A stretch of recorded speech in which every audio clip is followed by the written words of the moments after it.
The DRC conflict is continuing unabated. The DRC, supported by Burundi, launched attacks directed at M23 group who are supported by the Rwandan government. There was a glimmer of hope after the DRC government agreed to a ceasefire on the margins of the African Union summit in Addis Ababa, Ethiopia. Let us say we are making good headway. The team is working well. We're looking forward to future meetings where we hope to consolidate positions and begin the actual work on the ground to see that the people of DRC get the peace and stability that they deserve and the prosperity that they and their neighbors and the people of Africa warrant.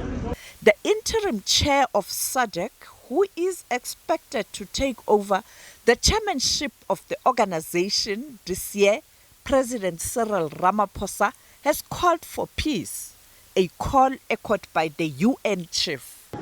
The countries such as South Sudan, Sudan, and the DRC are countries that are facing enormous challenges. Well, there is an effort that is being made. The African Union is strongly involved in that effort. SADC and the East African community were involved in this Africa. There is now a mediation led by Benin in this respect. There was a US intervention that led to an agreement between Rwanda and the DRC. There are the Doha negotiations between and the agreements already established between the DRC and the M33.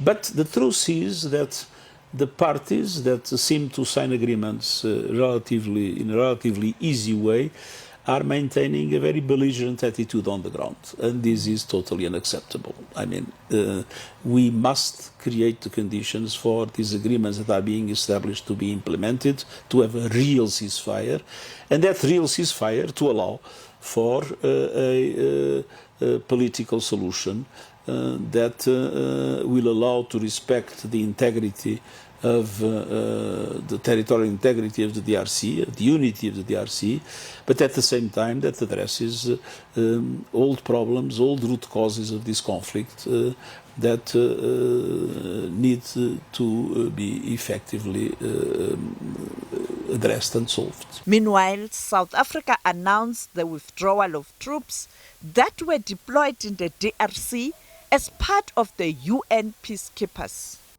We have requested the United Nations to allow us to withdraw our troops from the UN mission in the DRC, where they were serving under MONUSCO, with a view of consolidating our own defense force and strengthening it. The President of South Africa, addressing the nation, indicated that South Africa will be pulling out of the peacekeeping mission in the DRC. South Africa has been part of MONUSCO for quite a long time. Is this not going to have an impact in terms of efforts of the UN to bring peace in the DRC? No, first of all, this is a sovereign decision of South Africa. We fully respect that corresponds to the organization of the South African forces.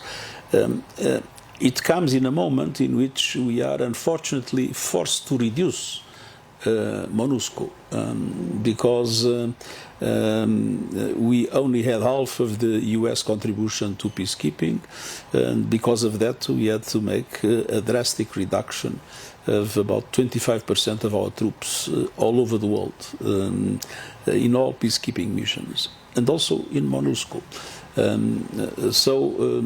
Obviously, even if I have a lot of interest in the contribution of South Africa, as I said, this is a sovereign decision of the government of South Africa that we fully respect. The recent killing of the M23 group spokesperson has sparked fears that tension in the Great Lakes region will escalate and that the region will experience political instability and insecurity.